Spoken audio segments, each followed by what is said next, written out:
창세기 29장 21절서부터 우리 35절까지 이 본문의 내용은 여러분 계속 아시는 대로 야곱의 이야기를 여러분 잘 아시죠? 아시는 대로 야곱의 두 아내 라헬과 레아가 야곱의 아내가 라헬과 레아가 라반의 식구죠. 라헬과 레아가 야곱의 두 아내가 되는 내용입니다. 이 내용은 라반의 두 딸, 야곱의 삼촌 라반의 두 딸 레아와 라헬이 야곱의 두 아내가 되는 내용입니다. 그건 평범한 한 사람의 일상생활이죠. 평범한 한 사람의 일상생활 속에 일상생활이 왜 성경에 기록되었을까? 보면요, 웃기지도 않아요, 여러분. 뭘 서로 자식 낳겠다고 그냥 싸움하고요. 이건 무슨 자식 낳기 쟁탈전이에요. 경연대회, 쟁탈전이 아니라 경연대회. 서로 미워하고요, 끌어내리고. 이건 아주 웃기지도 않습니다. 이런 게 다 성경에 기록되어야 됩니까? 네, 제가 이렇게 조금 조속하게 말씀을 드리는 그 이유를 여러분 이해해 주시기를 바랍니다. 왜 이렇게 말씀드리겠습니까? 놀랍습니다. 하나님의 은혜는 믿음은 우리하고 비슷하지 않아요? 그 얘기입니다. 그죠? 우리하고 비슷하지 않아요? 근데 성경에 기록되었단 말입니다. 이렇게 여러분 비춰보시라는 얘기입니다. 감동이 있을 겁니다. 믿음의 사람들은. 이런 형편없는 우리의 인생 가운데 하나님의 구원이 계획되었었구나. 이런 거 공부하는 거죠. 그런 내용입니다. 진실된 내용은 가정사의, 가족사의 이야기가 아니라 야곱의 두 아내의 자식 낳기 경연대회가 아니라 그죠? 예수님을 잉태하는 교회를 이야기하는 겁니다. 예수님을 갖게 되는 교회. 예수 그리스도로 인하여 세워지는 교회를 말하는 것이에요. 자, 우리 본문을 좀 오늘은 읽겠습니다.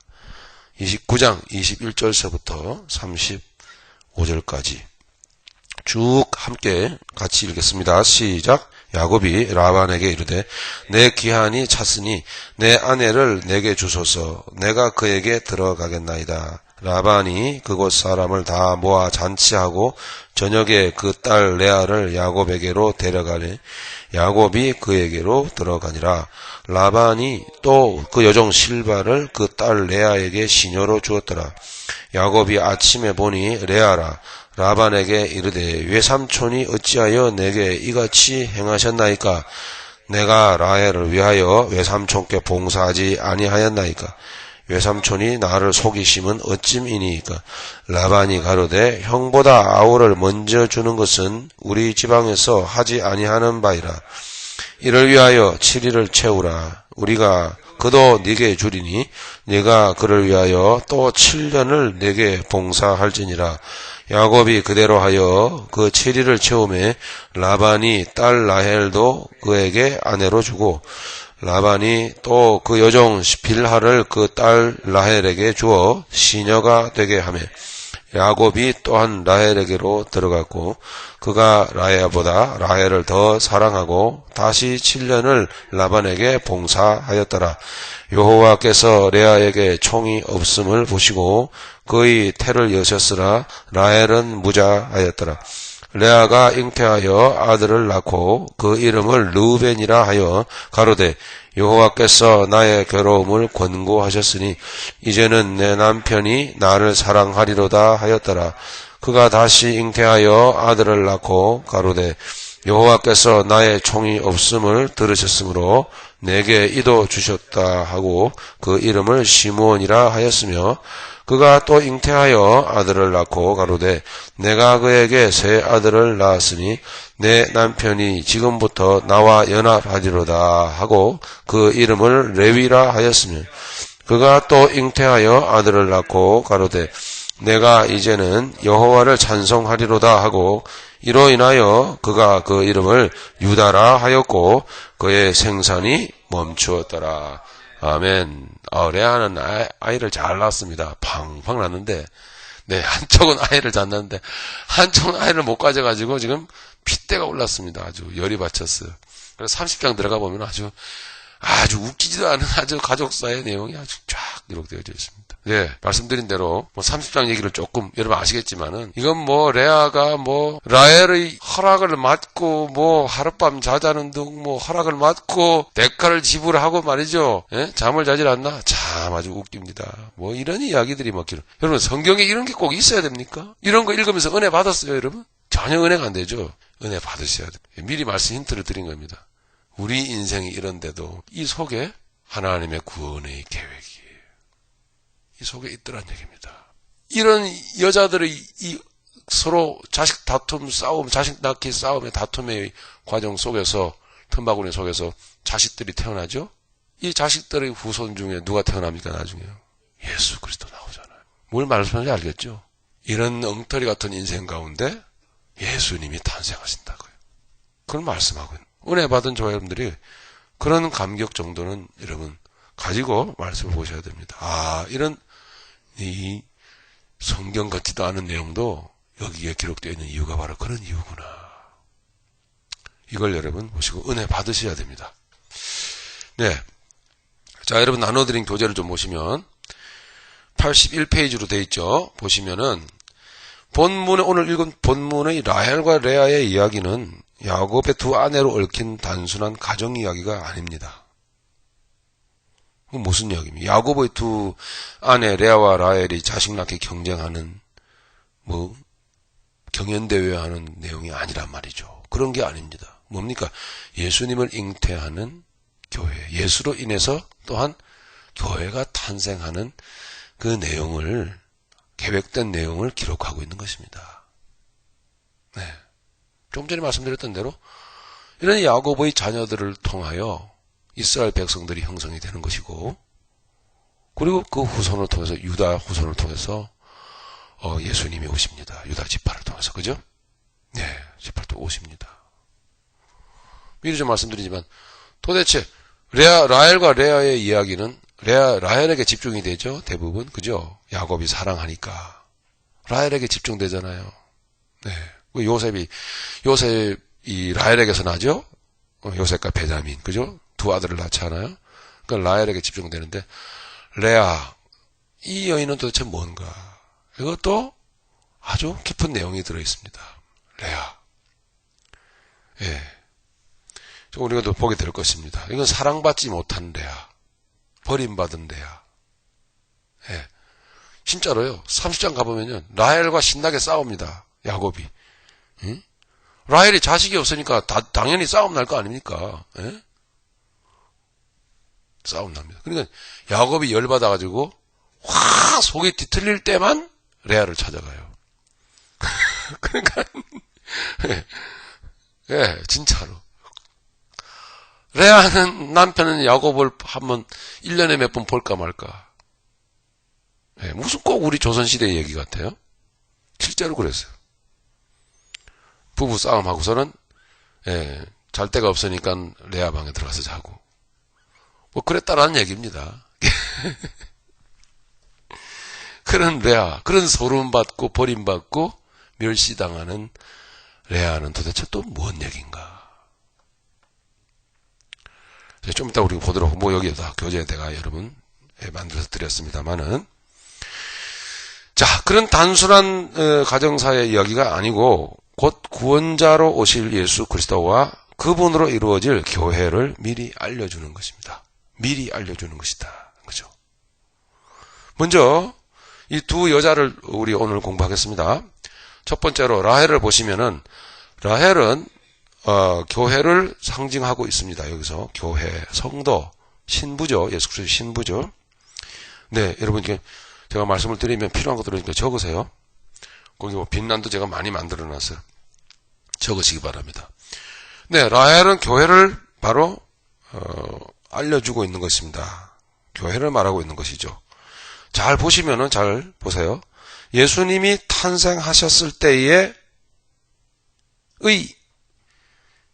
사역했던 마태가 마태복음을 기록했을 때의 마태복음 2장을 보시면 여기 라헬이라는 이름이 나온단 말이에요. 라헬. 마태복음 2장 17절, 18절을 보시면, 자, 교재에 있습니다. 바로 보시겠습니다.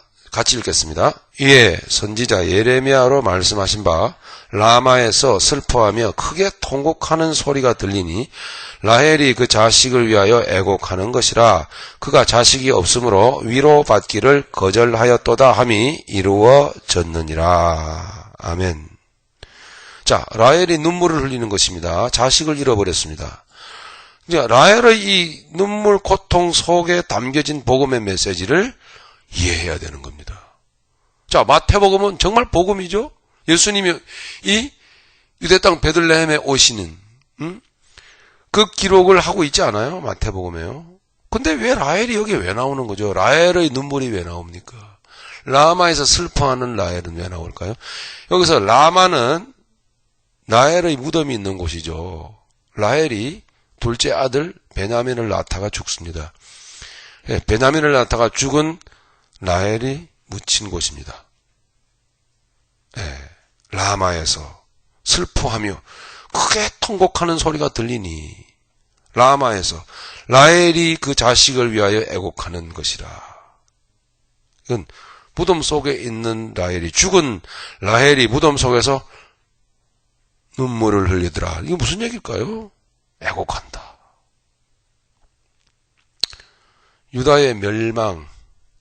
자, 예레미야 선지자가 말씀한 것을 마태가 지금 인용해서 기록해 놓았잖아요. 그죠? 그대로, 네, 선지자 예레미야로 말씀하신 바. 그러니까 선지자 예레미야가 말한, 하나님께로부터 받아 선포한 그 말을 마태가 다시 여기에서 재인용해서 적고 있습니다. 이건 예수 그리스도께서 오신 그 사건을 기록하면서 적고 있다는 것은 예수님이 이 땅에 오신 사건과 라헬이 자식을 잃어버려 슬퍼하는 사건과 그리고 예레미야 선지자가 당시 활동할 당시의 시대가 어땠습니까? 남유다 백성이 바벨론으로, 그죠? 끌려갔던 시대 아닙니까?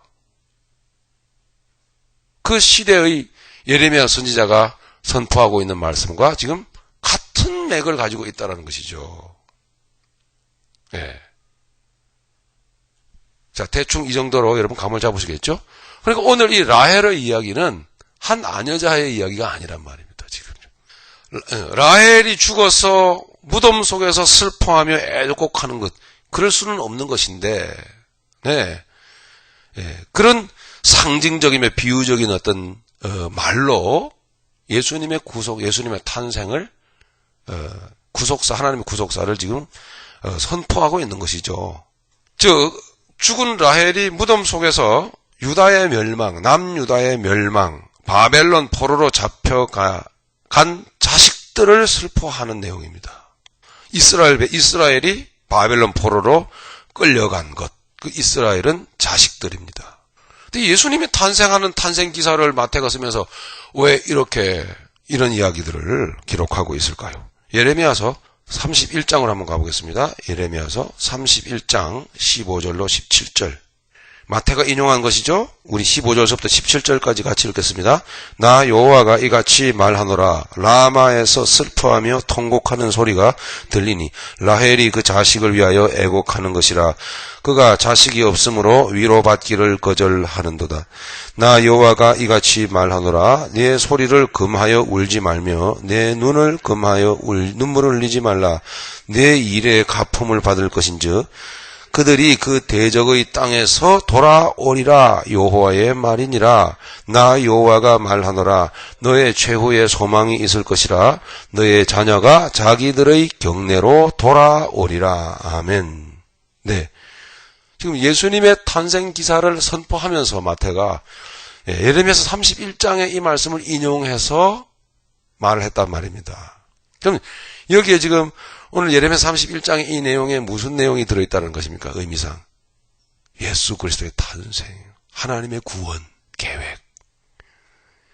그걸 말씀하고 있었다는 것이죠. 그러니까 예수님의 탄생은, 유대 땅 베들레헴에 탄생하신 것은 뭐예요? 바로 예레미야 31장 오늘 본문에 예언되어져 있었더라는 그런 이야기가 되겠죠. 그렇죠? 그러면 이와 같은 여기에 라헬이라고 하는 한 여자가 나온다라는 것은 오늘 본문 창세기 29장에 나오는 라헬의 일상적인 지금 겪고 있는 아픔. 그죠? 라헬의 아픔이 뭡니까? 뭐가 없어요? 자식이 없는 아픔. 여기에 하나님의 구속사적인 계획이 들어있다라는 거죠. 그죠? 그렇게 연결이 되는 거 아니겠습니까? 이해가 되겠죠? 네, 조금 어렵기도 해요. 내용을 이해하려는데, 네, 차근차근히 제가 여기까지 여러분, 인도했습니다. 여러분 이해가 되십니까? 여기까지? 예, 지금 마태복음, 우리가 읽은 마태복음 2장과 예레미야서 31장과 오늘 우리가 공부하는 창세기 29장의 내용은 같은 맥을 가지고 있더란 말입니다. 결국 마태복음 2장에 가보면은 라헬이 왜 나오나, 거기서 왜 갑자기 라헬이 왜 나오는 거야? 예? 여기 라헬이 왜 나오지? 예, 이유가 있더란 말이죠. 거슬러 올라갑니다. 쭉 올라가는 거 창세기까지 29장까지 올라가는 라헬이 나오는데 라헬의 일상적인 삶 속에서 라헬의 모습을 보니까요, 아픔이에요. 무자한 고통이에요. 자식이 없는 고통. 예. 그걸 우리는 보게 됩니다. 그래서 이 라헬의 이 자식을 낳지 못하는 고통과 아픔, 여기에 하나님의 예수 그리스도를 통한 교회를 만드시고자 하는, 교회를 세우시고자 하는 하나님의 구원의 계획이 들어있구나. 이런 그림을 공부를 하면서 한 가지 더 여러분 아셔야 될 것은, 하나님의 구원은 이렇게 내 인생 가운데 이렇게 큰 그림으로 그려간 하나님의 구원이 내 인생 가운데 이렇게 이루어진 것인가. 제가 아까 시작하기 전에 기도드렸습니다. 여러분, 눈물은 흘리지 않았지만 애절한 목회자의 기도입니다. 하나님의 계획한 구원과 역사 속에서 믿음의 사람들의 인생 속에서 계시되어지고 그들의 평범한 일상 속에서 그 하나님의 구원이 계시되어지면서 이렇게 역사의 흐름 속에서 면면히 그 구원이 지속적으로 이루어져 오늘 나에게까지 왔다라고 하는 것은, 저와 여러분들이 일상적으로 일반적으로 기독교인들이 신앙생활을 하는 것은요, 미안합니다, 잘못 보았기를 차라리 원하는 것입니다. 나는 교회를 다니는데 만족을 합니다. 교회는 천지입니다. 그렇게 만족합니다. 어디든 가면 되는 것이지, 그렇게 만족을 합니다. 교회 생활이라고 하는 것에 그저 내 신앙생활의 의미를 그냥 그 정도로 부여하고 출석하고 예배드리고 적당한 만큼 갖춰서 살고 예배당을 떠나면 어떻게 되죠? 급속히 현실의 삶으로 확 밀려 들어가 버리고 맙니다. 급속히 현실의 삶으로 뛰어들어가고 믿음이라는 개념은 싹 사라지고, 나를 향하신 하나님의 구원이라고 하는 것은 전혀 인식이 없고, 삶에 그냥 아주 삶 속에서 그냥 아주 삶으로 뛰어들어갈 아주 러시 해버리죠. 예. 그래서 일주일을 살지 않습니까? 사고 방식이라든가 생활의 내용이라든가 어떻습니까? 그래서 또 일요일이 돌아오면 또 교회를 갑니다. 그렇게 교회를 출석하는 것이고 예배 드리는 것이고, 예? 예배 마치고 또 내 생활로 돌아갑니다. 예. 돈 벌고 자식 키우고 비즈니스 하고 여념이 없습니다. 그런 평범한 일상으로 돌아가 버리는 그런 내 삶 가운데서 내 안에 하나님이 두신 그 구원의 비밀, 그 복음의 비밀이라고 하는 게 여러분 인식되어지고 느껴지는 가운데 사라집니까? 어제도 화요 영성 시간에 기본 2반에서 제가 말씀을 드렸습니다만은 일반적으로 그렇게 삽니다, 여러분. 우리 기독교인들도 살다가 예수 믿고 구원받고 받았는지 안 받았는지는 어쨌든 구원받았다고 그러니까요. 구원받고 열심히 기도할 때도 있고 교회 나가면 좌우지간 잘 먹고 잘 살고 돈 벌고 좀 성공하고 좀 생활이 좀 나아지고 더 나아지고 문제 있으면 막 기도해서 문제 해결받고 그렇게 막 자식 낳고 자식 잘 되는 거 보고 늙어가면서 살다가 오래오래 좀 그렇게 살다가 죽습니다. 천국 가면은 감사하고 죽어서 천국 가고 일반적으로 안 그렇습니까? 그것이 과연 하나님이 계획하신 구원일까요? 뭐 특별히 뭐가 부담스럽습니까? 교회 다닌다는 거 외에는. 그죠? 뭐 특별히 뭐가 부담스러워요? 안 믿는 사람이나 믿는 사람에는 뭐 특별한 차이가 뭐 있습니까? 우리 그런 식으로 믿는다면 우리 믿음의 사람들의 뭐 부담이나 영적 부담이라는 게 뭐가 그렇게 대단합니까? 그게. 뭐 교회 다니는데 뭐 여러분 교회 다닌다고 누가 핍박합니까? 핍박 안 해요. 뭐 인터넷상에서 뭐 익명으로 사람들이 아무리 욕을 해든 말든 그까지 안 보면 그만이고. 그죠? 사람들이 욕하는 거 안 보면 될 거 아닙니까? 그럼 내가 교회 나가는데 누가 교회 못 나가기를 합니까? 뭐 예배 못 드기를 합니까? 아무 문제 없습니다. 근데 성경을 읽다 보면요. 예수를 믿으면은, 그죠? 예수님 때문에 곤란을 겪고, 예수님 때문에 핍박을 당하고, 손해를 보고, 예수님 때문에 미움을 당하고, 오해를 받고, 많은 손해 가운데 갈등하다가 포기해야 될 일들이 많이 생겨나고, 심지어는 많은 사람들 볼 때 목숨까지 내어놔야 될 사람들도 많았고, 살아가다가 위험한 일, 어려운 일 닥치고 내게 경험되면 그것조차도 감사해야 되고, 불평해서는 안 되고, 그게 감사해야 되고, 나를 다루시는 하나님의 손길로 받아들여야 되고, 고난 가운데 주의 영광을 바라봐야 되고, 나를 내세우지는 말아야 되고, 오히려 나를 부정해야 되고, 인생의 세상살이도 힘들어 죽겠는데 십자가까지 짊어져야 되고 뭐 이런 부담 있습니까? 그런데 다시 오늘 또다시 어쩌면 구원해야 합니다. 구원. 하나님은 이 야곱의 두 아내의 이 일상적인 아주 평범할 수밖에 없는 삶 가운데서 하나님은 구원을 말씀하고 있거든요. 예수님을 통한 구원, 예수님을 통한 교회, 탄생할 교회. 이걸 말씀하고 있거든요. 그 교회는 어떻게 인생을 살아가든가 하는 또 그런 이야기거든요. 예수님을 통해서 탄생한 교회는요. 부단히 영적인 부담을 짊어지고 가야 한답니다. 그는 그러나 목표를 향해서 갑니다. 눈에 보이지 않는 목표. 그러나 영적인 눈으로 바라보는 목표. 뭡니까? 하나님 나라. 그 하나님 나라를 향하여 한 발 한 발 걸어가는 게 믿음의 사람의 인생입니다. 많은 고초를 감당해야 되고 시련과 어려움을 짊어져야 되고 짊어진다라고 하는 뭡니까? 감사한다는 겁니다. 어려운 일 당하는 감사합니다. 황당한 문제 생긴 감사합니다. 한 발 더 십자가 앞에 가까이 더 천성 향하여 더 가까이 나아가 계시니 감사합니다. 그래야 되는 것입니다. 그죠?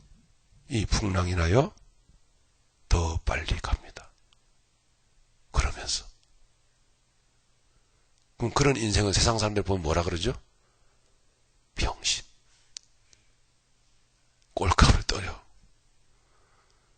믿는다는 게 뭐 거꾸로라고 믿어. 여러분 가족들에게 그런 얘기 한두 번 다 들어보셨잖아요. 그죠? 응? 너네 하나님이 떡을 주든 밥을 주든 병도 하나 못 고치고 예? 아이고 구질구질하게 그런 핀잔 그런 비난 한두 번씩 다 들어보셨을 겁니다. 그래도 어떻게 해야 돼요?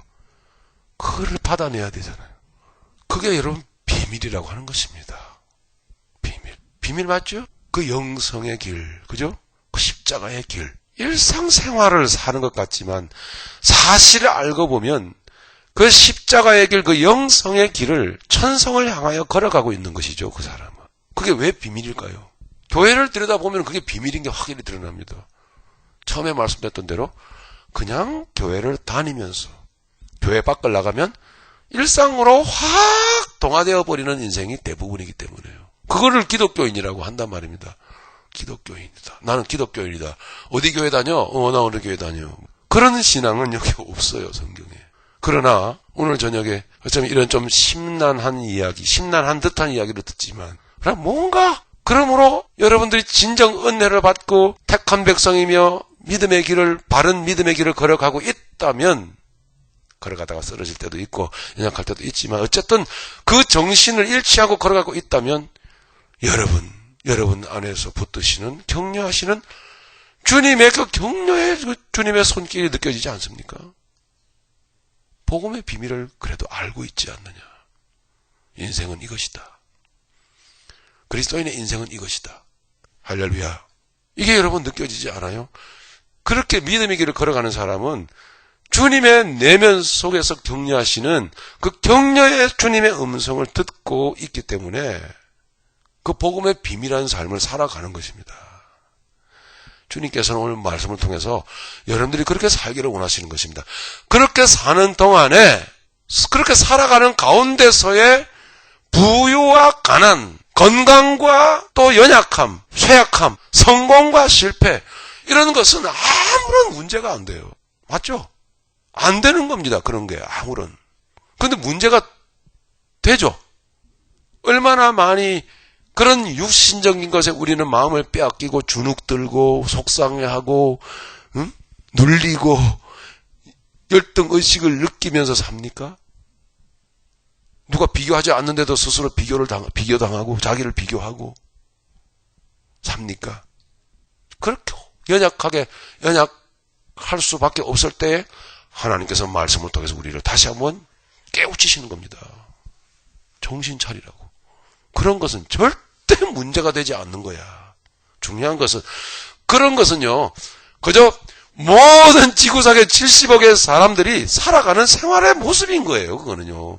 잘났건 못났건 가졌건 가난했건, 예? 일상생활 속에서 사람들이 다 살아가는 삶의 모습일 뿐, 그와 같은 인생은 육신이 쇠어 낡아지면 다 끝나버리는 거예요. 아무것도 없어요. 그거를 인생이라고 하는 게 아니라는 얘기죠. 진짜 인생은 뭐냐? 오늘 우리가 공부하는, 말씀드렸던 그런 내용입니다. 그렇게 허무한 인생을, 의미 없는 인생을 살더니 어느 날 연월일시에 하나님의 때에 내가 주님을 알게 되었고 주님 날 찾아오셨고 인생의 그 많은 궁금증들이 풀어지기 시작했고 이런 주님이 걸어가신 인생을 나도 걸어가게 되었더라. 할렐루야. 이게 진짜 인생이더라는 이야기입니다. 그게 오늘 라헬이고 레아예요. 두 여자 정말 형편없어요. 두 여자. 여기 그렇게 써지지 않았지만 머리 끄댕이 잡고 얼마나, 응? 이년아. 그래서, 응? 네가 자식 낳았다고 네가 항상 함부로 씩씩씩 하면서 자기 남편한테 찾아가지고 땡깡 부리고 말이지. 응? 인생이 아닌 인생 살던 우리를 구원하셨어. 인생. 그 오묘한, 그죠?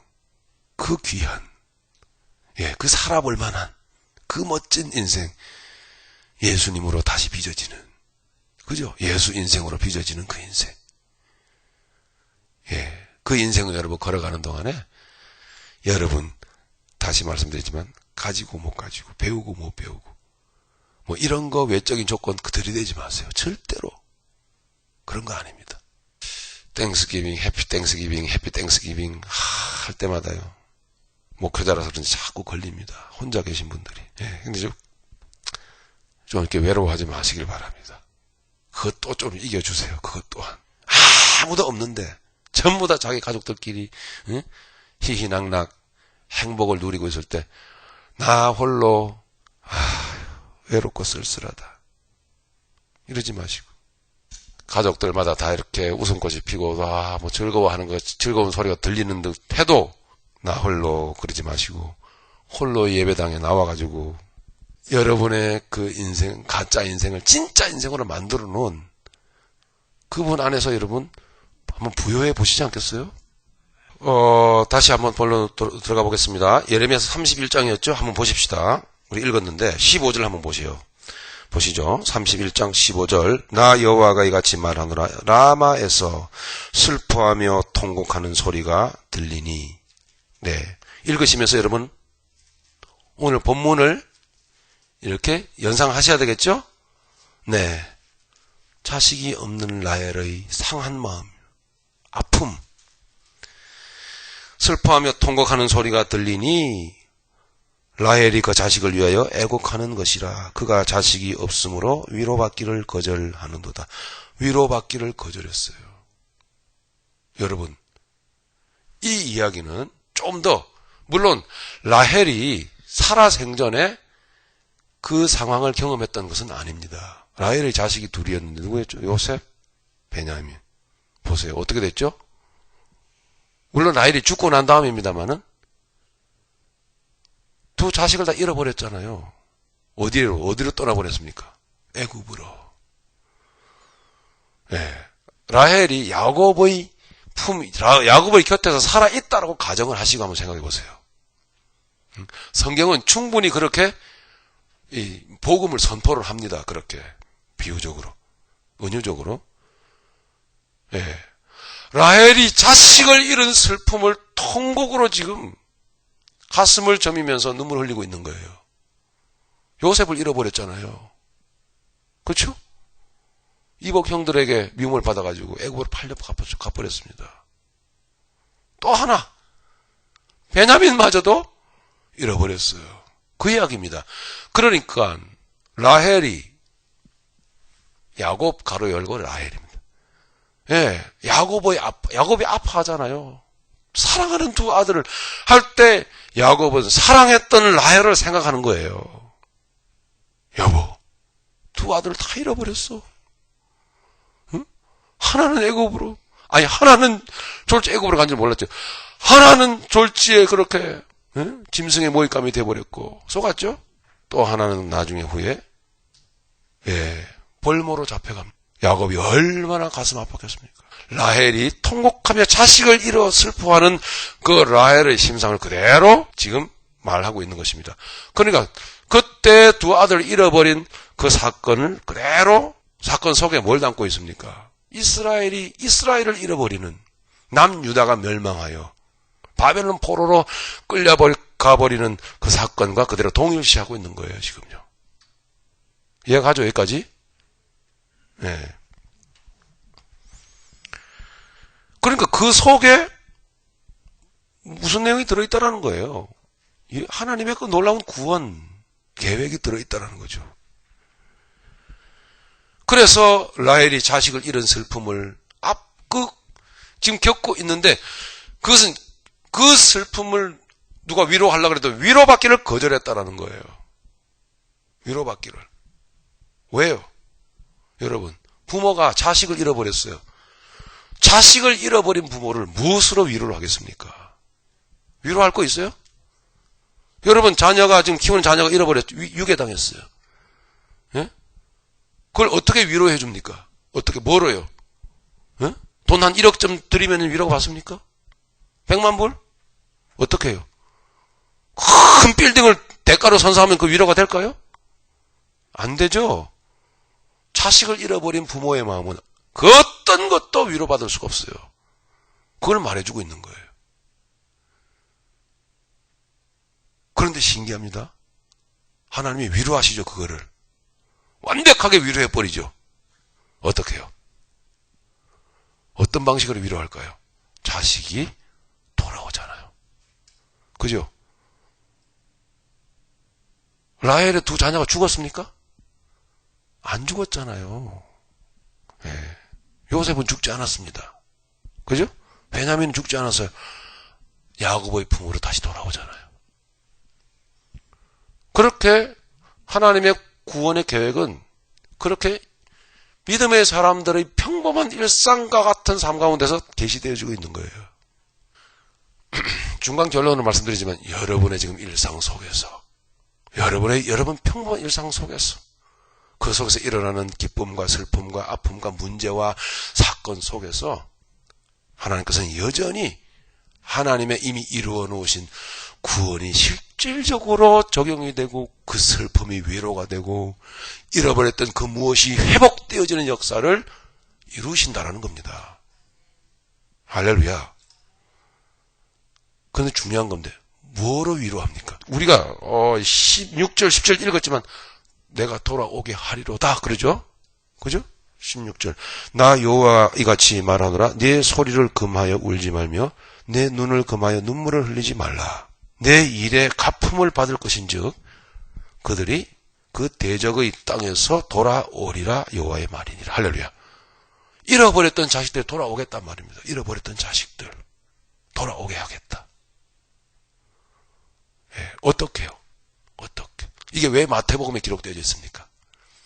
예? 왜 예수님의 탄생 기사에 기록되어 있습니까? 어떻게 해요? 예수님이 오심으로. 할렐루야. 예, 예수 그리스도로 인하여 너 잃어버렸던 자식들이 돌아오게 하겠다 이 말이죠. 예수 그리스도로 인하여. 이게 구원입니다. 라헬은 이스라엘을 민족의 어머니로 인식되어져 있죠. 라헬은. 왜냐하면 라헬을 이 두 아들 중에 첫 아들이 요셉인데 보세요. 요셉의 두 아들이 누구죠? 에브라임과 므낫세죠. 에브라임 그러면은 뭐예요? 북이스라엘을 상징하는 이름이잖아요. 에브라임. 그죠? 그 정도는 여러분 상식을 알고 계실 테죠. 알고 계신다고 제가 이렇게 말을 하고 이렇게 녹음이 되고 있습니다. 예.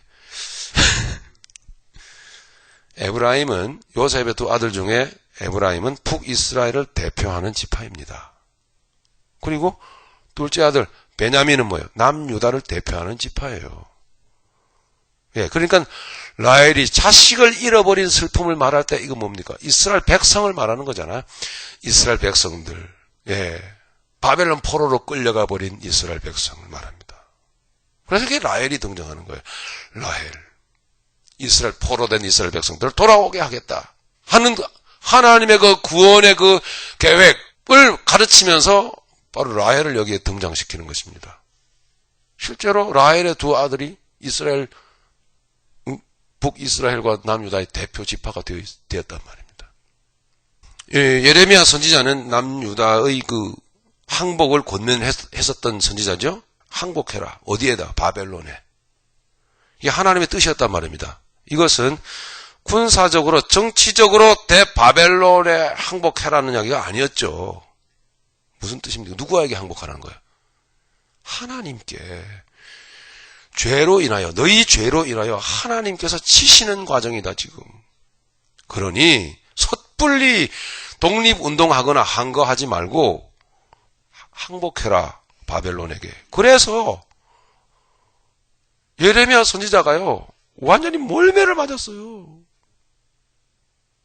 그죠? 그도 그럴 것이. 일반적 상황에서 생각을 해보십시오. 그게 말이나 되는가? 어떻게 우리 선민 하나님의 백성 이스라엘이 바벨론에 하나님 믿지 않는 백성이 항복할 수가 있겠는가라는 게 일반적인 상식이에요. 근데 하나님은 항복하라고 하셨어요. 즉 바벨론에게 항복하라는 것은 즉 하나님께 두 손 들으라는 얘기였습니다. 아, 우리가 범죄하였습니다. 이 얘기입니다. 우리가 범죄하였습니다. 죄의 대가를 받겠습니다. 라고 고백하라는 이야기였죠. 그죠? 예레미야서 29장에 나오죠? 바벨론을 끌려가 그 땅에서 너희가 집 짓고 자식 낳고 자식들 결혼시키고 살아라. 그러나 내가 때가 되면, 그죠? 70년 포로 기간에 차면 내가 내 백성들을 돌아오게 하리라.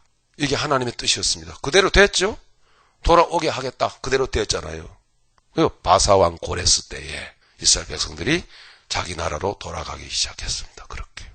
자, 그 역사적인 사건이 이루어지기 위하여 지금 라헬의 그 무자한 환경 형편을 하나님이 주장하신 거예요. 라헬의 무자한 자식 없는 환경의 형편을 주장한 것입니다. 하나님의 그 메시아 그 예언과 메시아 구속사적인 하나님의 계획을 이루시기 위하여 일부러 라헬에게 자식이 없도록 하나님이 환경을 조성하셨다라는 말입니다. 그리고 그래서 그녀의 그 삶을 그렇게 하나님이 사용하고 계시는 것이에요. 말씀드린 대로 나중에 그 라헬의 두 아들 요셉과 베냐민을 차례대로 잃어버리는 불행을 겪게 되지만 다시 야곱의 품으로 돌아오는 사건을 우리는 보지 않습니까? 창세기에서. 자, 무엇인지 아시겠죠? 네, 같은 것을 말하고 있는 것이에요. 네, 야곱이 다시 자식들을 만나는, 다시 회복되는, 잃어버렸다가 회복되는 그 사건이 나중에 이스라엘 백성, 즉 남유다의 역사적인 사건으로 실제가 되어버립니다. 그렇게. 남유다가 바벨론에 멸망당하고 포로로 끌려가고 70년 후에 다시 회복되는 그 역사는 거슬러 올라가서 이미 어디서부터 시작된 거예요? 그렇죠. 요셉을 잃어버리고 베냐민을 잃어버리는 야곱의 아픔, 괄호 열고 라헬의 아픔, 자식을 잃어버리는 아픔의 사건 속에 이미 예시되어진 거예요. 무엇을 위해서요? 메시아 탄생을 위하여. 할렐루야. 이해가시죠? 조금 어려운 이야기인데 잘 이해하시는 것 같아요. 메시아 탄생을 위하여. 그래서 마태복음 2장으로 가는 것입니다. 예수 탄생했을 때 당시에 지금 상황이 어땠습니까? 이방인 헤롯이 예수님 때문에, 예수님을 인해서 난지 2년 된 모든 남자아이들은 다 죽입니다. 곡성이 터집니다. 곳곳에서. 그게 예수님 탄생했을 당시에 일어났던 사건이잖아요. 그와 같은 엄청난 아이들을 죽이는, 유아를 죽이는 유아 살육 현장이 벌어지고야 맙니다. 야, 웬 그런 끔찍한 사건이. 뭡니까? 뭘 의미합니까? 바벨론이 포로 생활했다가 포로 생활하는 문제, 또 요셉과 베냐민이 또 팔려가고 또 벌모로 잡혀가는 그 사건, 이 모든 게 뭘 의미합니까? 우리 인간의 죄됨, 죄성, 구원받지 못하는 인간의 모든 그 허물, 죄로 인하여 죽을 수밖에 없는 그 모든 상황을 말하고 있잖아요. 그죠? 다시 한 번 더 예수님이 탄생되었을 때의 상황 속에서 말씀하고 있는 것입니다. 모든 세상은 다 죄다. 그죠? 죄의 결과는 뭡니까? 그래서요? 죽음이잖아요. 사망. 그죠? 그래서 모든 아이들이 죽는 것입니다. 실제로 그렇게 하나님은 말씀하고 있어요. 우리 믿음의 사람들끼리 나누는 이야기죠. 그죠? 불신자들이 이야기하면 무슨 하나님이 사람들 다 죽이고 그런 유아 살육하는 어떤 이야기만 성경 기록하고 있고 그게 무슨 성경이냐 그러겠죠. 무엇을 의미하고 있냐 아시겠죠? 결국 죄란 얘기입니다. 죄로 인하여 그렇게 다 죽는 겁니다. 죽을 수밖에 없는 거죠. 그래서 라헬의 통곡소리, 그 이야기가 예수님이 마태복음 2장에 탄생하고 구원을 위한 예수님의 초림의 사건을 하나님께서 이루시면서 말씀을 하고 계신 거란 말입니다. 모든 세상은 다 죄를 범죄하였다. 그 죄의 결과 통곡과 눈물 가운데 예수님은 탄생하신 것입니다. 그죠? 탄생하신 것입니다. 탄생하셔서 무엇을 이루셨어요? 구원을 이루시고. 예수님의 탄생의 목적은 무엇이었죠? 예수님의 신부인 하나님의 교회를 탄생시킨 것입니다. 죄악 가운데서. 뭔가 하나님의 역사가 오묘하지 않아요? 그렇게 된 겁니다, 여러분. 그렇게. 그러니 다시 이제 현실로 돌아가 보면 우리의 일상적인 현실 가운데서 우리가 살아갈 때에 이 예배당 신앙을 빨리 탈피해야 돼요. 예배당 신앙. 응? 예배당에 와서 예배드리면은 기독교인이다가 예배당 예배 딱 끝나고 나면은 급속도로 세상을 향해서 확 빨려 들어가 버린 구원의 비밀도 복음의 비밀도 다 잊어버리고 먹고 살기 위하여 급급하고 달려나가는 인생, 그런 인생을 살면 안 된다는 이야기. 오직 하나님은 이렇게 구원만을 계속해서 계시해 오셨다는 이야기입니다. 네, 오직 하나님은 모든 믿음의 사람들의 삶을 택하셔서 라헬의 이 평범한 자식 투쟁사를 하나님께서 채택하셔가지고 그 속에서 이 형편없는 인생 가운데 자식 못 낳고 서로 형과 싸우고 속상해하고 뒤집어지고 깨지고 하는 그 가운데 메시아 탄생을 계속해서 계시하고 계셨다는 것입니다. 꾸준히. 예? 말씀 들으면 아시겠죠? 꾸준히 주님은 인내하시면서 메시아 탄생만을 계속 계시하셨다는 거예요. 여러분, 우리가 이렇게 예외당 신앙은요, 죄예요, 죄. 예? 태어난 지 2년짜리까지, 예? 그 이하로는 다 죽는 거예요, 여러분. 죽음이에요. 뭘 말씀하시는지 아시겠죠? 왜 애들을 그렇게 죽입니까? 왜? 예? 왜 유아 살육, 그 피해 현장이 왜 벌어져야만 하는 것입니까? 왜? 그렇게 육신에 치우쳐서 세상에 휩쓸려서 살면 안 된다는 것입니다. 정말 진정한 복음에 비밀된 인생을 여러분 사셔야 된다는 겁니다. 인생 귀하다는 겁니다. 가치 있는 인생은 우리가 살듯 그렇게 신앙생활을 하찮게 여기며 무관심해버리며 무관히 여기며 그렇게 살아가야 될 삶이 아니라고 하는 거죠. 아픈 데를 너무 제가 찌르고 있는지 몰라도. 주일날 예배당에 와서 딱 앉으면 약간 뭔가 돌아오는 것 같죠? 안 그래요, 여러분? 약간 뭔가 찬송 부르고 막 이러면 약간 돌아오는 것 같아. 아멘. 이제는 안 그래야지. 뭐 이런, 문 밖에 스르르 나가면 나도 모르게 스르르 그냥 불신자가 되어버립니다. 뭐 이게 영적인 내용 의식 같은 거 별로 잘 모르겠어요. 그렇게 되지 않아요, 여러분?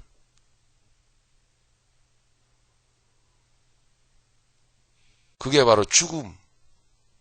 결국 죽음이라고 하는 결과 밖에는 아무것도 없다라는 거예요. 아무것도 없어요. 그거는 결코 여러분 천국 갈 인생이 아닙니다.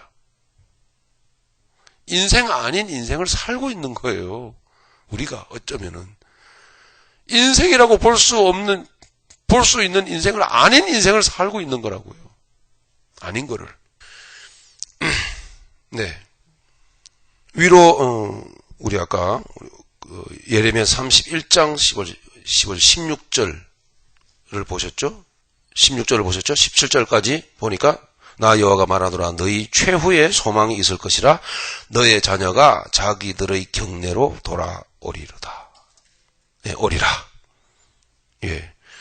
이 말씀으로 이렇게 맺고 있습니다. 그래서 라헬이 위로받기를 거절하였도다. 위로받기를 거절하였도다. 이런 자식을 잃어버린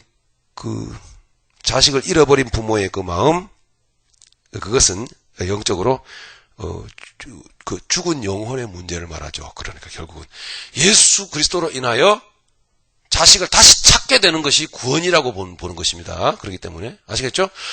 예, 다시 돌아오는 요셉을 야곱이 다시 품에 안게 되는, 베냐민을 잃어버렸다라고, 이제는 베냐민마저도 잃어버렸다라고 하는 그 슬픔, 그 고통은 그 뭐라고요? 죽은 영혼의 고통이에요. 후속사적으로 죽은 영혼의 고통을 말하죠. 다시 찾죠? 다시 품에 안습니다. 야, 내 아들아, 다시 품는 거예요. 라헬이 품는 거죠. 라헬이 야곱 안에서, 그죠? 야곱 안에서 라헬이 자식을 찾는 거죠. 자식을 잃어버린 슬픔의 눈물을 거두고 하나님의 예언의 말씀대로 다시 찾게 되는 것은 뭐죠? 예수 그리스도로 인해서 죽었던 영혼이 살아나는 것을 말하고 있는 것이란 말입니다. 여기까지 공부되셨습니까? 네. 그러니까 이 세상 그 어떤 것으로도 위로받을 수가 없는 것입니다. 그래서 위로받기를 거절하였도다 라고 말씀 기록되고 있는 것입니다. 그런데 하나님은 위로하시더라는 이야기입니다. 라헬을, 그죠? 우리를 위로하시더라는 것입니다. 이 죽은 영혼을, 그래서 기쁨이 없는 그거를, 그 영혼의 그 참담함을 주님께서 제하시고 기쁨을 주시더라는 이야기입니다. 그죠? 위로하시더라는 이야기입니다. 하나님께서 무엇을 통해서요? 예수 그리스도를 통해서. 할렐루야. 예수. 그래서 우리가 교회로 탄생된 것입니다. 교회로. 이렇게 말씀이 계시되어진 것이죠. 예수 그리스도의 오심으로 자식은 오게 되었고 구원, 완전한 위로가 된다라는 것을 가르친다라고 하는 것입니다. 그러니까 무슨 얘기입니까? 위로받기 거절했다는. 죽은 영혼의 문제는 세상 그 어떤 것으로도 해결할 수 없다라는 걸 말하고 있는 거예요. 죽은 영혼의 문제는. 네, 예레미야 31장에 지금 말씀 31장 15절의 그가 자식이 없으므로 위로받기를 거절하는도다라고 하는 이 말은 마태복음 2장에서 다시 인용하여서 쓰고 있는 이유는 아시겠죠? 죽은 영혼의 문제는 예수 그리스도 외에는 해결이 안 된다는 걸 말하고 있어요. 네. 계속해서 같은 얘기를 해서 죄송합니다만 부모가 자식을 잃어버렸는데 무엇으로 보상을 받을 수가 있으면 무엇으로 위로를 받을 수가 있겠냐 말이에요. 그래서 하나님이 예수님을 계시하시기 위해서 예수로 인한 회복과 예수로 인한 자식을 되찾음과 예수로 인한 영혼 구원을 그 가치와 예수로 오직 예수밖에는 없다라는 것을 강조하시기 위해서 예? 자식을 잃어버리게 만드신 거예요. 그렇게 라헬을 자식을 못 낳게 만드신 거란 말이에요. 왜 라헬을 속이 뒤집어지게 만드는 거예요. 하나님이. 야곱의 허리 속에 있는 라헬이 두 자식을 사랑하는 자식을 다 잃어버리게 만드는 거예요. 이 하나님의 예수 그리스도만이라고 하는 것을 이루기 위해서. 아시겠죠, 여러분? 그러니까 뭐 구원 다 아는 건데 자꾸 그러지 마시고 절절히 주님이 이렇게 정성을 쏟아서 믿음의 사람의 인생 속에서 이렇게 구원에 대한 계획을 이렇게 철저하게 계획을 내왔고 역사 속에서 계속 시대 속에서 하나님께서 계속 똑같은 이야기를 반복해 왔고 결국은 예수님이 초림하셨을 때 이 라헬의 이름이 등장을 하게 되고 예레미야 선지자의 그 통해서 하신 말씀이 다시 한번 여기서 인용되게 하시는 하나님의 그 뜻을 이해를 하셔야 된단 말입니다. 이렇게 하나님은 애절하게 구원을 계획하셨고 애절하게 구원의 그 복음의 그 비밀을 이렇게 하나님께서 준비하셨었구나. 내가 이렇게 살아서 되겠나 이 얘기입니다. 내가 이렇게 구원을 하찮게 여기면 되겠나. 이렇게 하도 교회에서 구원하니까 구원이 무슨 엿장수 엿가락 같아요. 꼭 팔아먹는 병 몇 개 받고 팔아먹는. 그죠? 시범 받고 이런 내주면 구원 아닙니까? 그런 식이 되어버리는 거죠. 오늘 어렵사리 제가 말씀을 이렇게 좀 풀었습니다. 어렵사리. 그만큼 좀 어렵게 가서 죄송합니다만은 하나님은 예수 그리스도를 유일한 우리의 문제를, 우리의 이 죄의 해결, 우리의 이 죽음 가운데서 우리가 건짐을 받아서 비밀한, 아까 이름 다 동의하셨죠? 그게 인생이구나 하는 그거. 그죠? 그렇게 사는 게 진짜 인생이구나 하는 그것을 이루기 위한 하나님의 노력은요, 정말 눈물겨웠다는 거예요. 정성을 들였어. 그 가운데서 많은 믿음의 사람들이, 자식도 못 낳고, 많은 믿음의 사람들이 고생을 하고, 많은 믿음의 사람들이 하나님의 말씀을 선포했을 때 거짓 선지자라고 조롱을 당하고, 매질을 당하고 끌려가다가 죽음에 내몰리고 그런 심지어는 예수님 당시에 그 어린 아이들이 그 유아들이 무슨 죄가 있겠습니까? 많은 어린 유아들이 전부 다 죽어나가는 끔찍한 사건까지 하나님께서 몰고 나가셨다는 이야기입니다. 공부가 되셨겠죠? 예수님을 얘기하려고요. 십자가를 얘기하려고.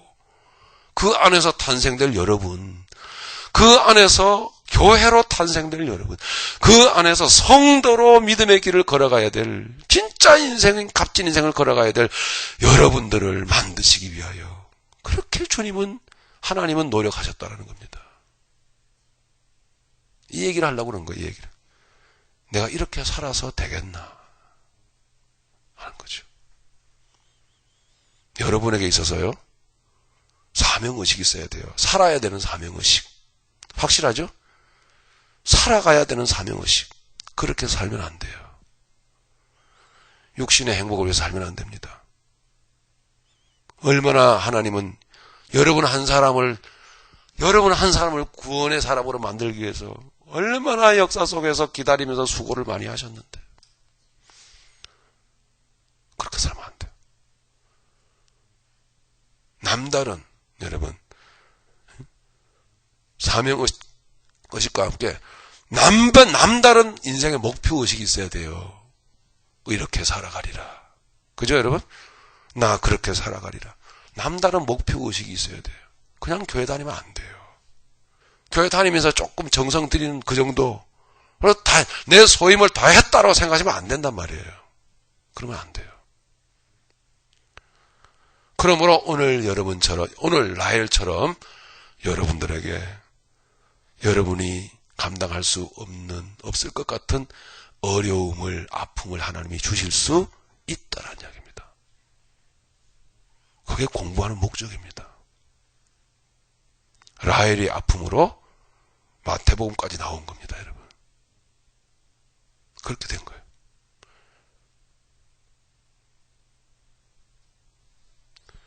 성경 너무 귀하죠?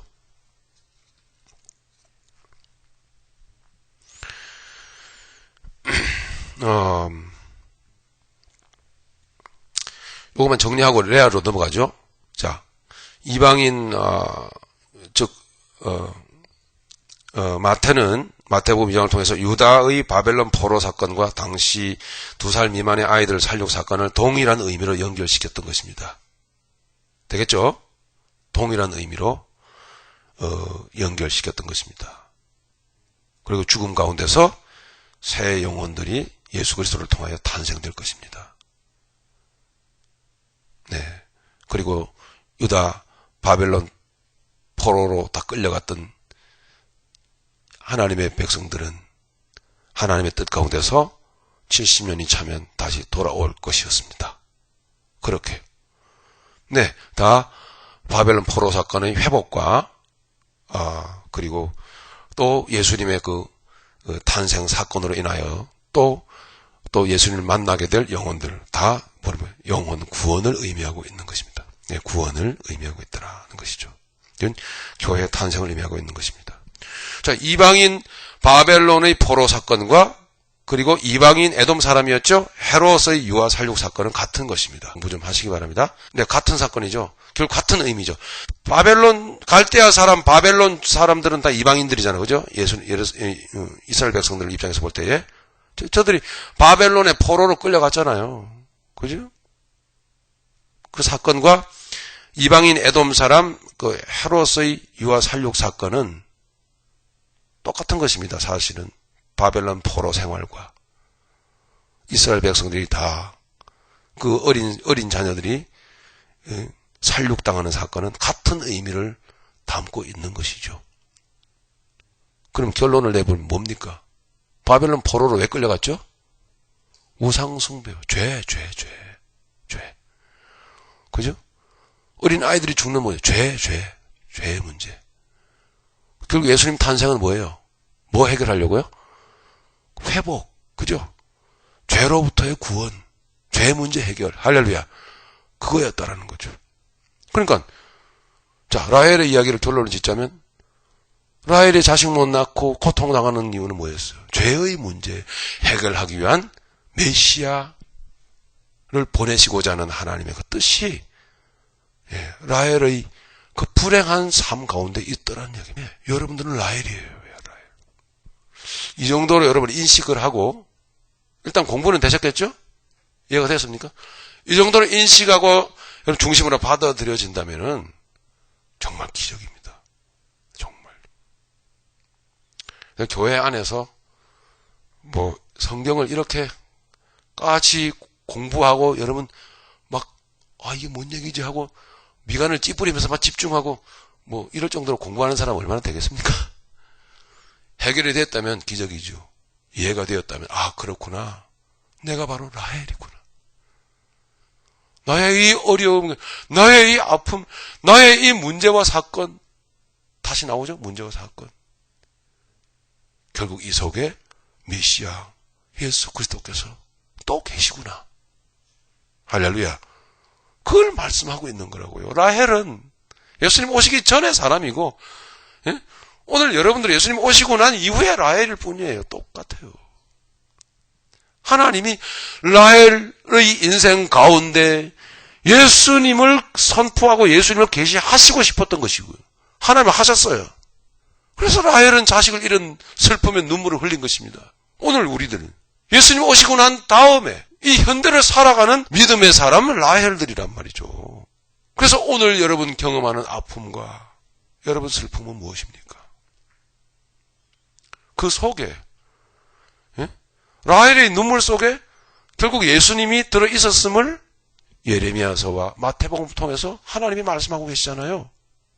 그럼 여러분 거꾸로 나의 이 아픔 속에 예수님이 계심을, 예수님이 저 깊이 계신 예수님을 드러내시고자 하는, 그래서 참 그리스도인으로 이 인생을 살아가게, 가치 있는 인생을 살아가게끔 하려고 하시는 하나님의 뜻을 아신다면 여러분 말씀 속으로 들어가 보면 말씀 가운데 내가 있다는 걸 여러분 알게 되죠. 내가 있다. 그래서 오늘은 말씀을 통하여 힘을 얻고 살아가는 것입니다. 나 혼자 있어도. 야, 내가 라헬이구나. 감사합니다. 네. 맞습니까? 그런 것입니다. 그럼 뭐 마켓에 가서 뭐 이렇게 네, 한번 걸리면요 그 성경 보면 끝날 때까지 계속 나와요. 뭐 그 쇼핑 못하고 뭐 못해도 상관없어요.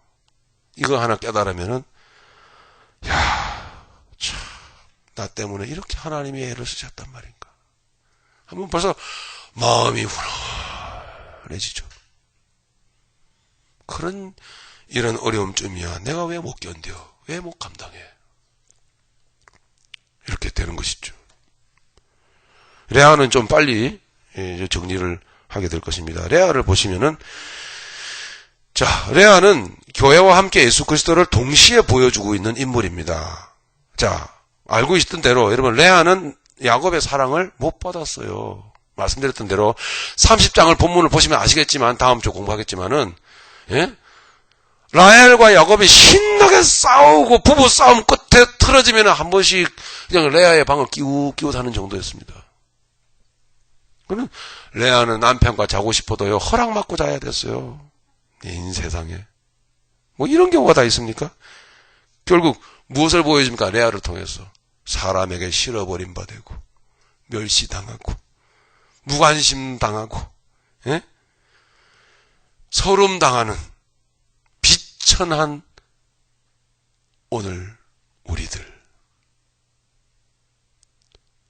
보여주고 앞서 이런 우리들을 끌어안고 계시는 사람들이 무관심했고 사람들이 멸시했으며 사람들이 무시했으며 사람들이 핍박했고 외면했던 예수 그리스도를 동시에 상징하는 인물이 레아입니다. 레아와 라헬의 이야기를 딱 얘기할 때 보통 일반적으로 전부 다 라헬에게 확 집중이 되는데요. 그렇지 않아요. 오히려 라헬은 더 내용이 진합니다. 사실은요. 레아는. 즉 레아는요 남편 야곱의 사랑을 결코 받지 못했어요. 31절 33절 한번 보시면 본문 오늘 본문 창세기 29장 본문 보십시오. 30절 보시면 여호와께서 레아에게 총이 없음을 보시고 그러셨죠? 여기 총이 없다라는 것은 뭐냐? 사랑을 받지 못했다라는 것입니다. 총애를 받지 못했다라는 거죠. 예. 이거 두 번씩이나 나오죠? 33절에도 또 나와요. 레아에게 총이 없음을 보시고 33절에도 여호와께서 나의 총이 없음을 들으셨으므로 이거 뭐예요? 히브리어로 사네라는 말입니다. 사네가 안 꼬이는 거죠. 사네가 꼬여야 되는데 예, 이건 정오하다, 가정이 여기고 원수처럼 대접하다 이런 뜻입니다. 레아가 그런 대접을 받았다는 거예요. 세상, 그죠?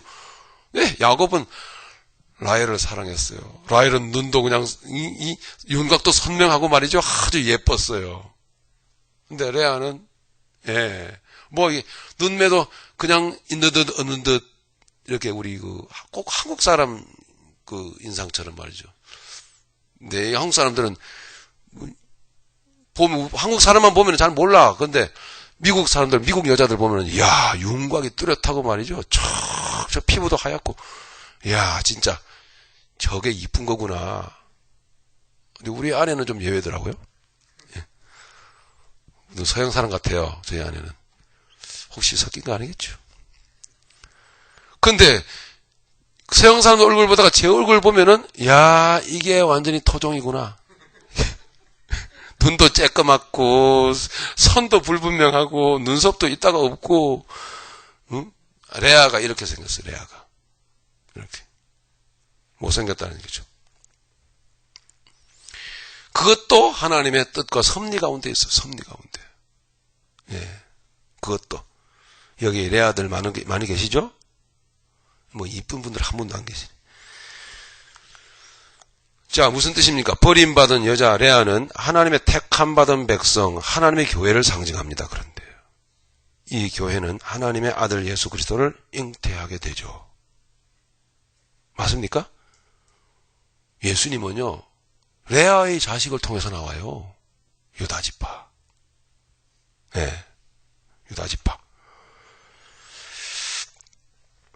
예수 그리스도를 잉태하게 됩니다. 즉 그래서 레아는 예수 그리스도를 잉태하는 교회를 상징하는 것이에요. 그리고 레아는 그 모습 그대로 멸시받고 천대받았던 예수 그리스도를 그대로 담아냅니다. 이게 레아입니다.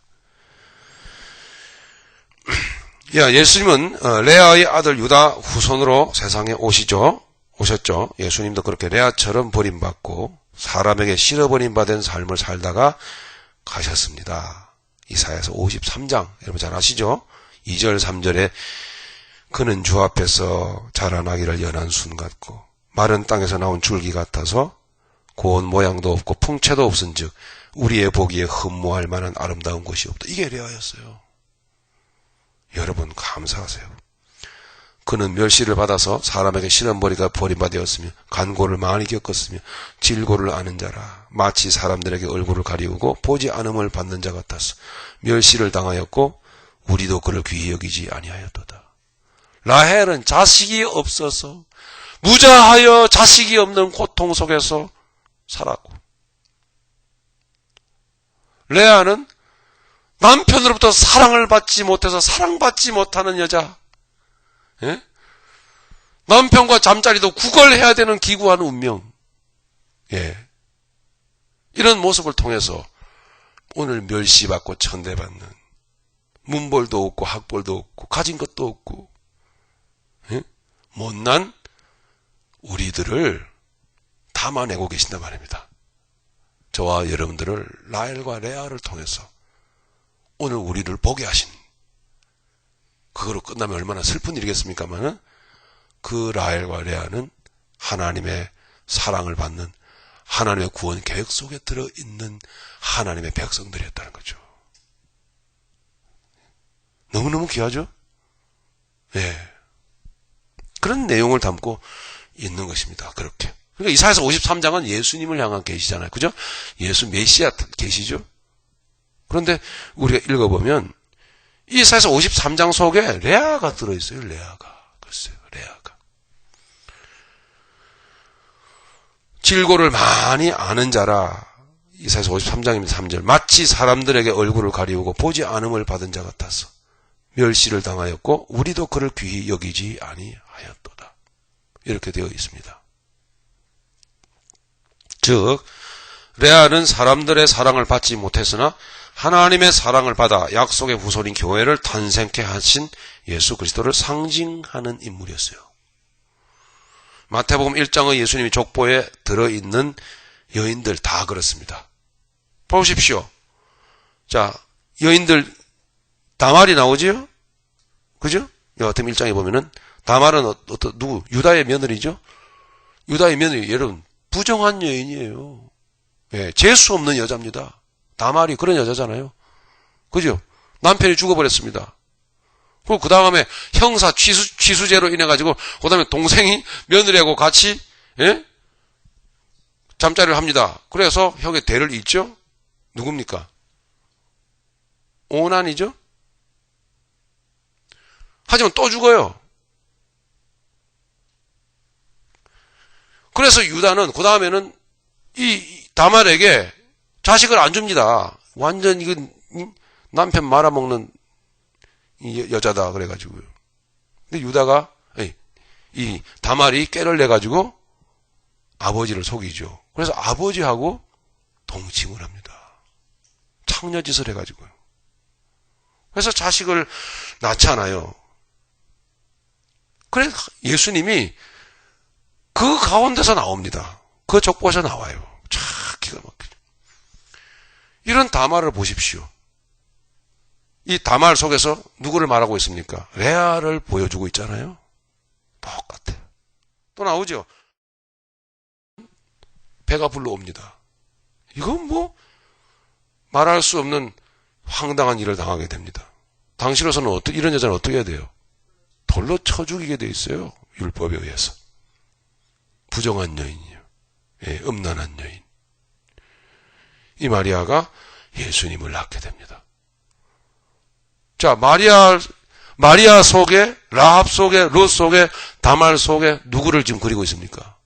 레아. 그죠? 레아가 나오고 있잖아요. 그러니까 레아나 다말이나 라합이나 룻이나 마리아나 뭐예요? 똑같은 모습을 보여주고 있습니다. 하나님의 택한 백성, 교회. 그죠, 여러분? 교회를 보여주고 있는 거예요.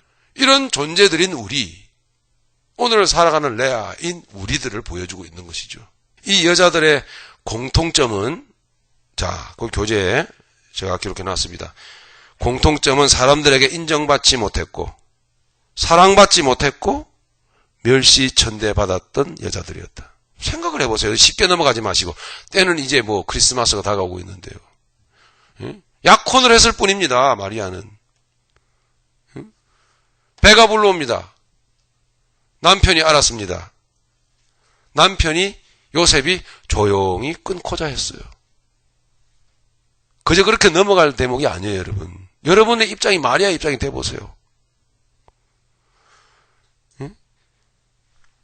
요셉이 인격자라서 조용히 끊고자 했단 말입니다. 그게 더 아픈 거예요, 사실은요. 더 괴로운 거라고요. 차라리 어떻게 된 거냐고 자초지종을 묻고 말이지. 이게 뭐냐고 그러고선 뒤집어지고 막 소주라도 까고 그래야 될 텐데 요셉은 조용히 끊고자 했어요. 더 아픈 거예요, 그게 마리아 입장에서는요. 더 황당하고 미치도록 괴로운 거 아니에요. 네. 그런 가운데서 주님이 나오신다고요. 그런 아픔 속에서 주님이 나온다고. 마리아는 곧 레아를 담아내고 있는 거예요, 그대로. 이게 하나님의 메시아 계십니다, 이렇게 해요. 그럼 여러분들의 이름은 여기 안 나와요. 이 마태복음 1장에 안 나오지만 여러분 믿음의 눈을 열고 보면 거기에 내가 들어있음을 여러분 보게 돼요. 거기에 내가 들어있다고요. 그래서 하나님께서는 오늘날 여러분들의 아픔과 여러분들의 문제와 사건을 하나님께서는 여러분들에게 이 말씀을 통해서 바라보게 하시고 감사로 받기를 원하시는 겁니다. 왜 아멘 안 하세요? 감사로 받기를 원하는 것입니다. 룻처럼, 다말처럼 말입니다. 그렇게. 다말처럼. 그렇게. 마리아처럼, 라합처럼. 그렇게 하나님의 뜻을 받기를 원하신단 말이에요. 감사. 정리하죠. 그래야 오늘 내가 십자가의 길을, 참 인생을, 진짜 인생을, 목표를 향해서 걸어갈 거 아닙니까? 그래야.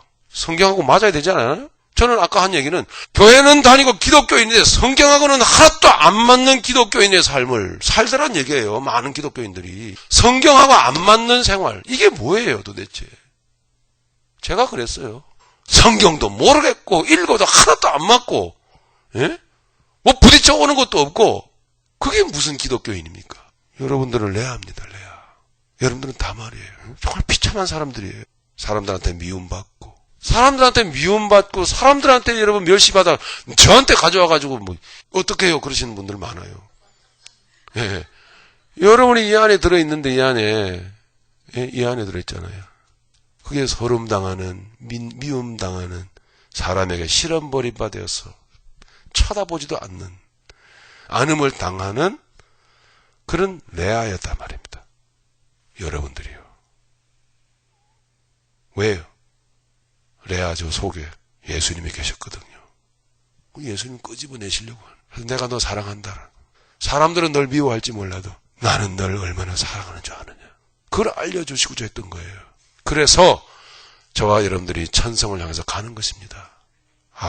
난 천국을 향해서 가는 사람이구나. 그래서 그렇게 되는 거지. 그런 어간에 다시 말씀드리고 마칩니다. 그런 어간에 무슨 돈이 있니 없니 또 쇼핑을 많이 했니 못했니 다 필요 없어요. 소용없는 거예요. 건강하니 아니면은 외롭니 쓸쓸하니 병들은 아무런 문제가 없어. 필요도 없어요. 그는 싹 치워버려야 돼요. 그런 것들은 싹 치워. 네.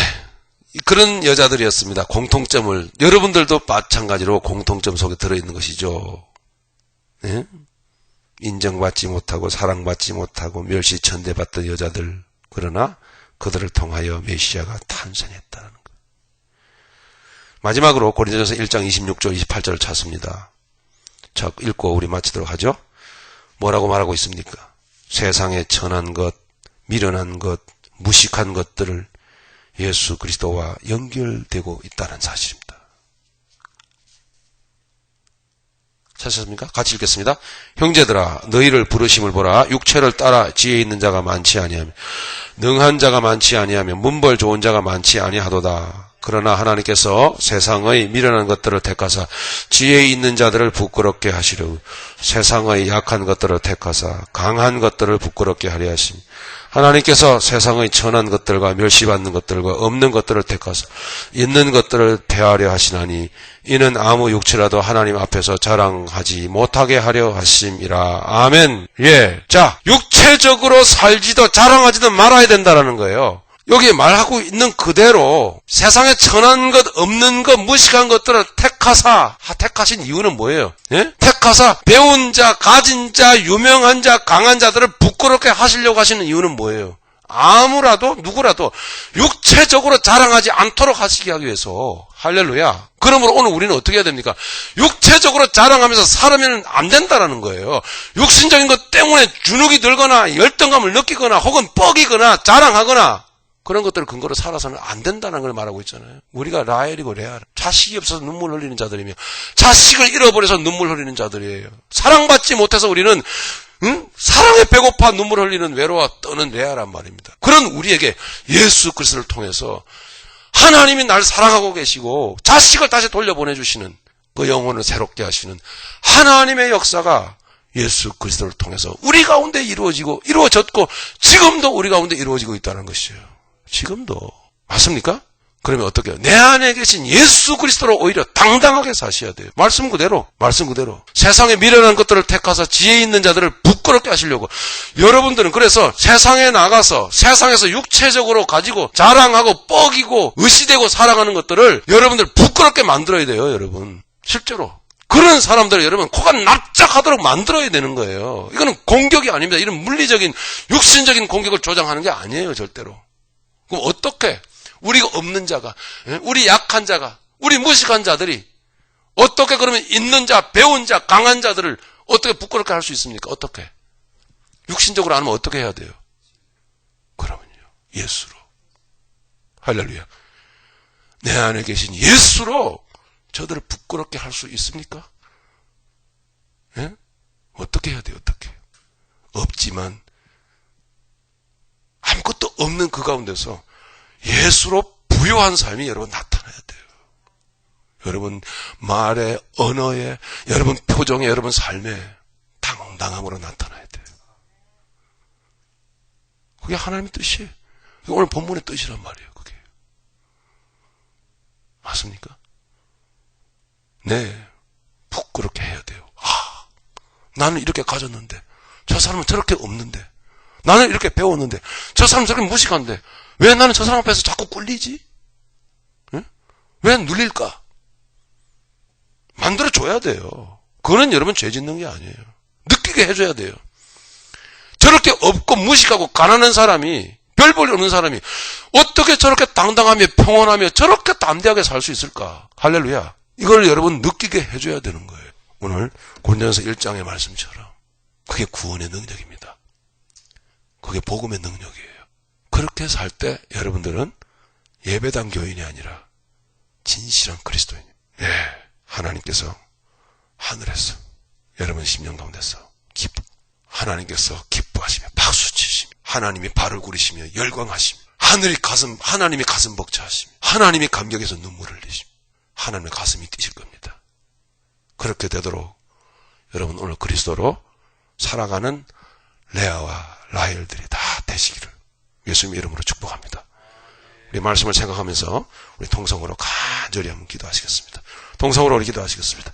올라스타바라 카를리베스타바라바리레사네레스 아버지 올라칸라발라스타바라바라